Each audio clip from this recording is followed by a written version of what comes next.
Guys welcome back. स्वागत है आप सभी का आपके अपने यूट्यूब चैनल बॉटनी लेक्चर में। गाइज इस वीडियो में डिस्कस करेंगे बायो फर्टिलाइजर्स। बायो फर्टिलाइजर्स क्या होता है और ये बहुत ही ज़्यादा इंपॉर्टेंट और यूजफुल कंटेंट है आपके एग्जाम बेसिस पे, चाहे वो बीएससी फर्स्ट सेमेस्टर हो या एमएससी फर्स्ट सेमेस्टर हो। किसी भी कोर्स की अगर आप तैयारी भी कर रहे हैं बायोलॉजी से रिलेटेड तो उसमें भी इसका क्वेश्चन पूछा जाता है। तो आइए देखते हैं बायो फर्टिलाइजर क्या होता है। दोस्तों, bio fertiliser can be defined as biological product containing living organism. ऐसे ऑर्गेनिज्म जो बायोलॉजिकल इंपॉर्टेंट प्रोडक्ट कंटेंट कर रखते होंगे, ठीक है। व्हेन अप्लाइड टू सीड, जब इस पे सीड पर अप्लाई किया जाए या प्लांट के सरफेस पे या फिर सॉइल पर। Promote growth by several mechanism, जब सॉइल पर भी इसका प्रभाव इसका छिड़काव किया जाए या इसका प्रयोग किया जाए तो उस पर भी कोई प्रभाव पड़े या फिर तमाम प्रकार की ऐसी मैकेनिज्म है जो स्टॉप्ड हो जाती है वो भी इंक्रीज होने लगे। साथ ही साथ न्यूट्रिएंट की मात्रा बढ़ जाए, ठीक है। रूट की बायोमास की जो ग्रोथ होती है वो भी इंक्रीज कर जाए, रूट एरिया भी ग्रोथ कर जाए। Increase nutrient Uptake capacity of the plant, किसी प्लांट में न्यूट्रिएंट अपटेक की जो प्रोसेस है वो कम हो रही, डिक्रीज हो गई है तो वो भी इंक्रीज हो जाए, तो इस प्रोसेस को बोलते हैं bio fertiliser.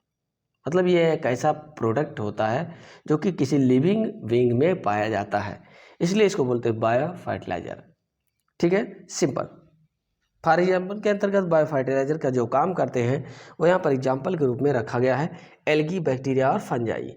Algae, bacteria, fungi में ऐसी कैपेसिटी होती है जो बायो फर्टिलाइजर का काम कर सके। यानी कि हम कह सकते हैं सीधा सीधा कि सॉइल की फर्टिलिटी बढ़ा देना, सॉइल की फर्टिलिटी इंक्रीज कर देना, उसकी उर्वरक क्षमता का बढ़ जाना ही बायो फर्टिलाइजर कहलाता है, ठीक है।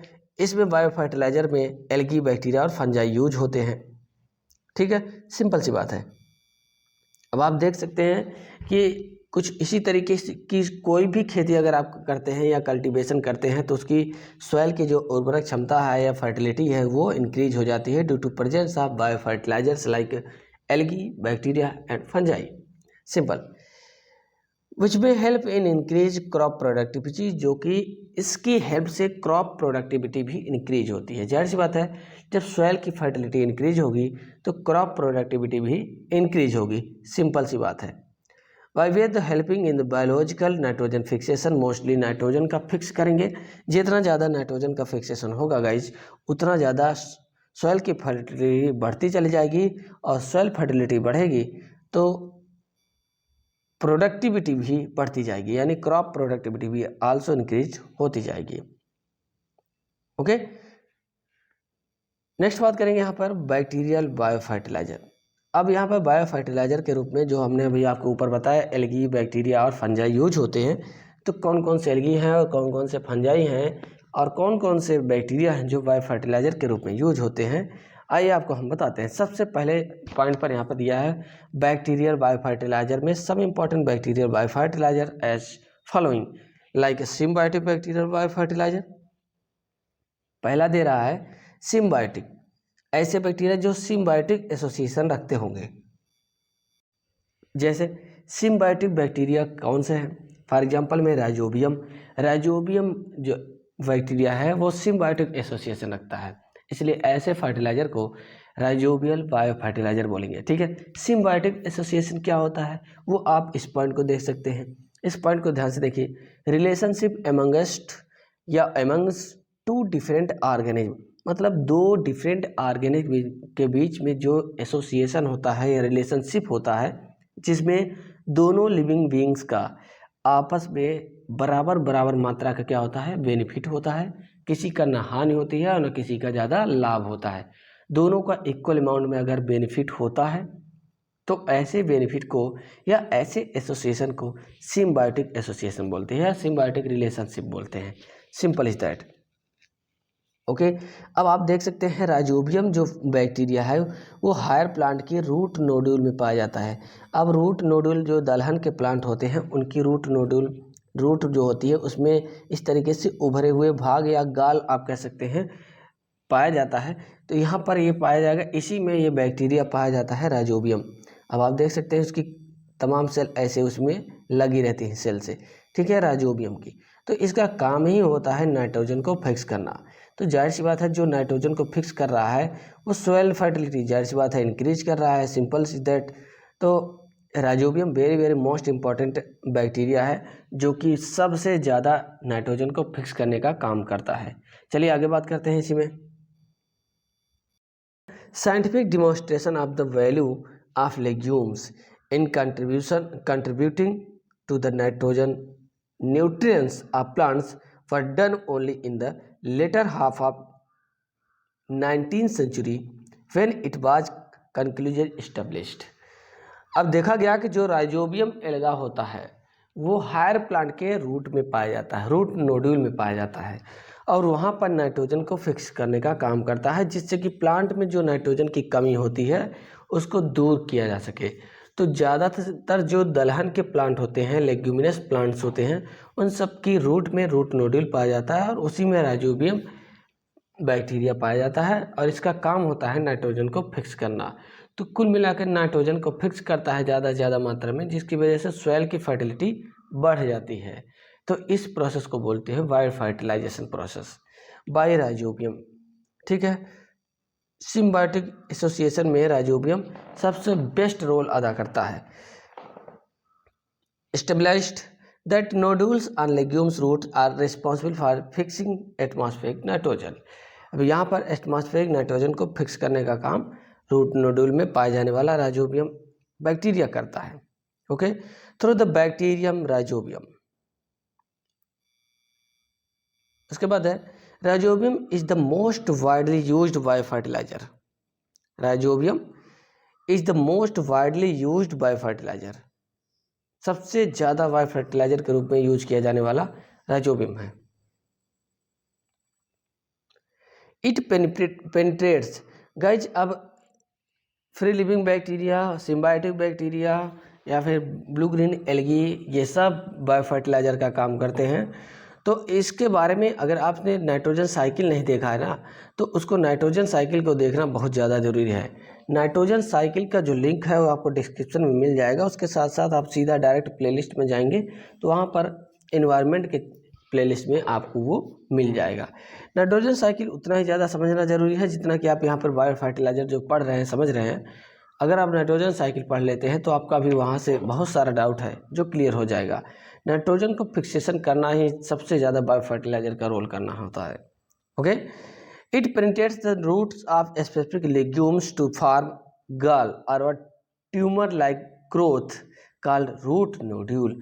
अब ये करता क्या है, हायर प्लांट की रूट में पेनिट्रेट करता है उसकी सेल में और वहाँ पर बड़ा सा लार्ज गल और ट्यूमर लाइक स्ट्रक्चर बनाता है। ट्यूमर लाइक जो स्ट्रक्चर बनाता है उसे बोलते हैं root nodule. Simple is that. Next point हो जाएगा, it is these nodules that act as factories of ammonium production.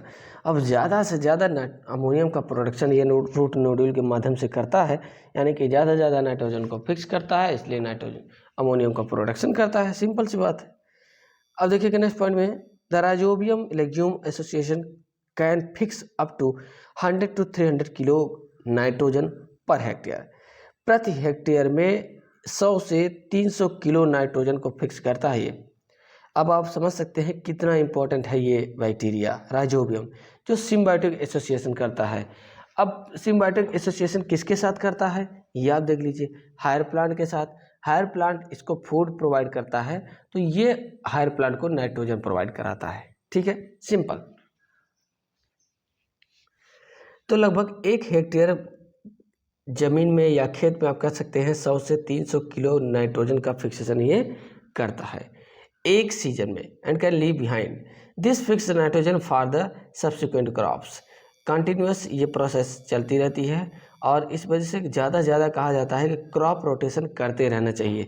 जितना ज़्यादा आप क्रॉप रोटेशन करेंगे उतना ही ज़्यादा आपके खेत में जो फर्टिलिटी है वो बढ़ती चली जाएगी। और उससे ज़्यादा अगर एक सीज़न में आपने मोनोकाट के प्लांट लगाए हैं, ग्रो कराए हैं, कल्टीवेशन कराए हैं, जैसे व्हीट हो गया या पैडी हो गया, तो उसको रोटेट करके नेक्स्ट सीजन में आप उसमें ज़रूर लेग्यूमिनस प्लांट लगाएं, जिससे उसकी फर्टिलिटी बढ़ जाती है। अगर किसी भी खेत में एक बार भी लेग्यूमिनस प्लांट लगा दिया गया है तो उस पर उसकी फर्टिलिटी उस खेत की कम्प्लीटली इंक्रीज हो जाती है, बढ़ जाती है। तो इसीलिए कहा जाता है कि ऐसा करना चाहिए। उसके बाद नेक्स्ट सीजन में जब आप हीट का प्लांट लगाएंगे, उसमें कल्टीवेशन कराएंगे, तो उसकी खेती बहुत ही बेहतरीन होगी। ठीक है, जितना ज़्यादा नाइट्रोजन फिक्स होगा उतना ज़्यादा फर्टिलिटी बढ़ती चली जाएगी। आइए नेक्स्ट बात करते हैं, दूसरा नंबर है non symbiotic bacterial bio fertiliser.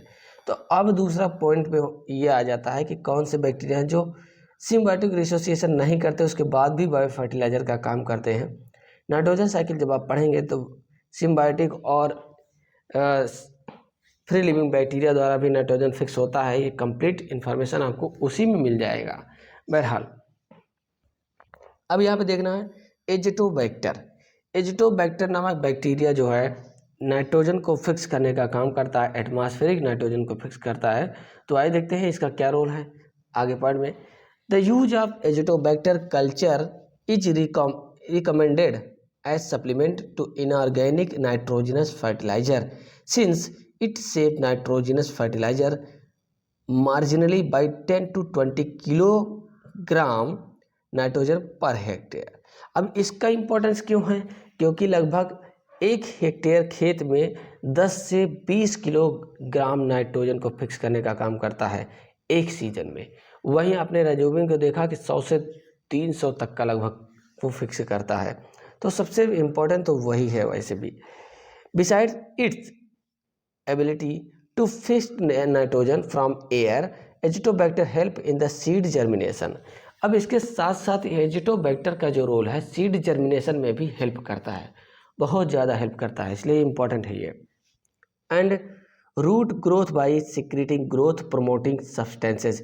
Growth promoting substances यानी कह सकते हैं हार्मोन्स का सिक्रेशन करता है इसकी हेल्प से, और इसके साथ ही जो सीड का जर्मिनेशन है उसमें इंक्रीजमेंट बढ़ा देता है।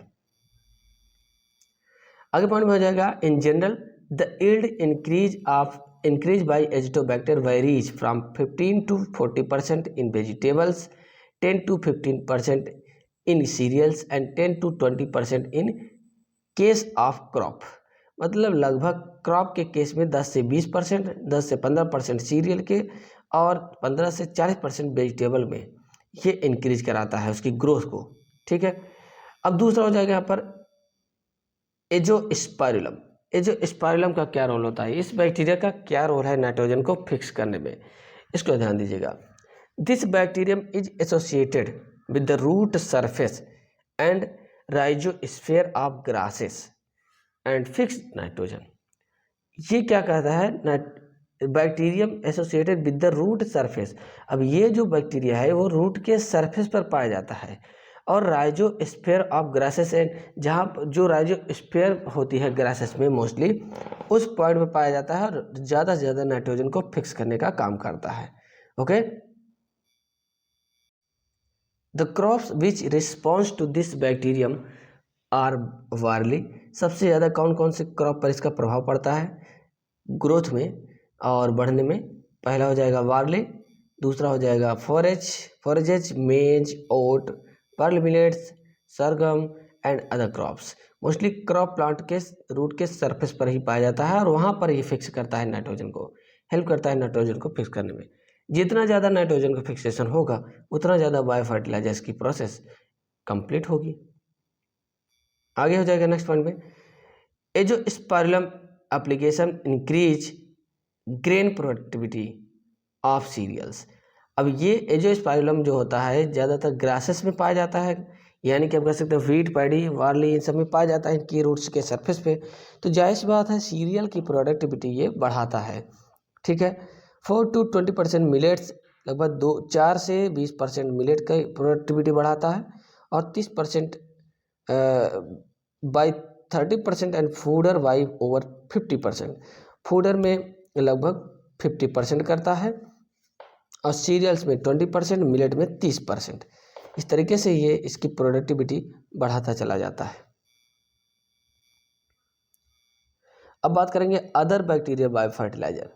अदर बैक्टीरिया बायो फर्टिलाइजर में देखिए beside azotobacter azospirillum about 25 genera of free living bacteria इन दोनों के अलावा भी 25 ऐसे फ्री लिविंग बैक्टीरिया हैं जो कि नाइट्रोजन का फिक्सेशन करते हैं और सॉइल फर्टिलिटी बढ़ा देते हैं, यानी कि बायो फर्टिलाइजर का काम करते हैं। जैसे for example clostridium, beijerinckia, klebsiella, klebsiella and rhodospirillum etc also fix nitrogen. ये सब भी नाइट्रोजन का फिक्सेशन करते हैं। तो MSc first semester, BSc first semester वाले जितने भी लोग हैं, बायो फर्टिलाइजर का जो यहाँ पर मैं नोट्स आपको प्रोवाइड करा रहा हूँ, इसका नोट अच्छे से बना लीजिएगा, क्योंकि आपके एग्जाम में बायो फर्टिलाइजर आना तय है।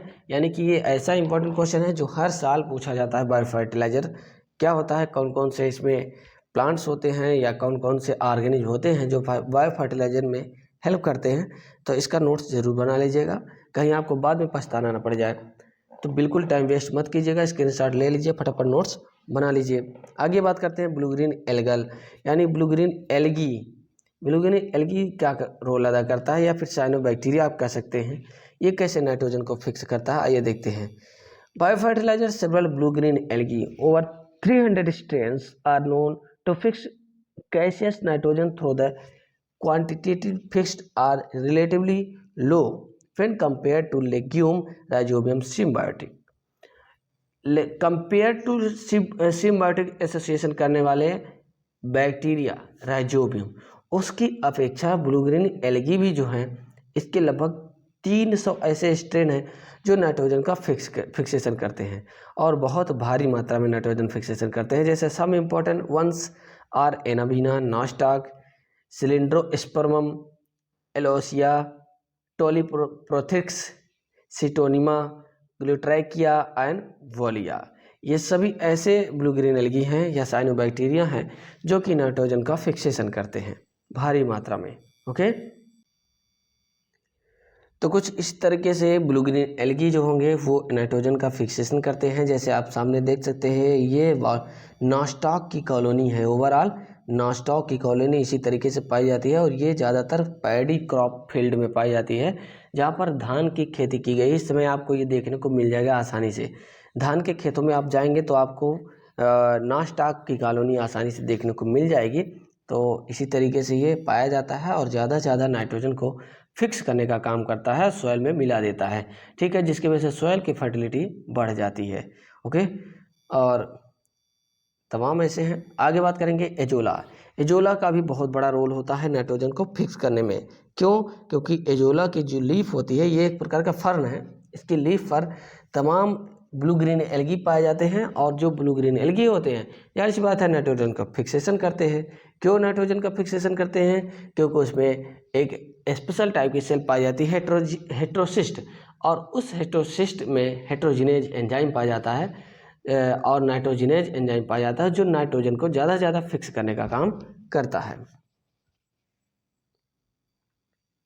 तो देख लीजिए यहाँ पे एजोला एनाबीना, यानी कि एजोला से जो सिम्बायोटिक रिलेशनशिप रखता है वो एनाबीना, ब्लू ग्रीन एल्गी है एनाबीना। ठीक है, दिया गया है azolla anabaena symbiosis. Azolla is a small eukaryotic aquatic fern having global distribution. बहुत ज़्यादा मात्रा में हर जगह पाया जाने वाला ये ऐसा फर्न होता है जो कि यूकैरियोटिक एक्वेटिक फॉर्म में पाया जाता है, जल में पाया जाता है। अब इसके ऊपर prokaryotic blue green algae anabaena इसके ऊपर पाया जाता है, इसकी लीफ की, इसकी पत्तियों के ऊपर पाया जाता है और सिम्बायोटिक रिलेशनशिप रखता है। Azolla is an alternative nitrogen source. Nitrogen को फिक्स करने वाला अल्टरनेटिव सोर्स होता है। This association has gained wide interest because of its potential use as alternative to chemical fertilizers. ज़्यादा से ज़्यादा इसका यूज केमिकल फर्टिलाइजर्स के रूप में इस्तेमाल किया जाता है। और ये एनाबीना, इसकी लीफ की, अब आप देख सकते हैं इसकी तमाम इसके प्लांट्स दिख रहे हैं, इसके छोटे छोटे लीव्स हैं, इसकी लीफ पर ही एनाबीना पाया जाता है। इन सभी छोटे छोटे स्मॉलेस्ट लीफ के ऊपर सरफेस पे पाया जाता है और सिम्बायोटिक रिलेशनशिप रखता है और नाइट्रोजन को फिक्स करने का काम करता है। इसलिए एजोला के आप कल्टीवेशन भी किया जाता है। लोग इसका कल्टीवेशन करते हैं सिर्फ नाइट्रोजन फिक्सेशन के लिए। ठीक है, तो इस तरीके से एजोला का भी मोस्ट इम्पॉर्टेंट रोल है बायो फर्टिलाइजर में। तो कुल मिला के आप कह सकते हैं बायो फर्टिलाइजर्स एक ऐसा उर्वरक है या ऐसा फर्टिलाइज़र है जिसमें जीवों का इन्वॉल्वमेंट होता है या लिविंग बीइंग्स का इन्वॉल्वमेंट होता है और ज़्यादा से ज़्यादा नाइट्रोजन को फिक्स करने में। ठीक है, सिंपल इज़ दैट।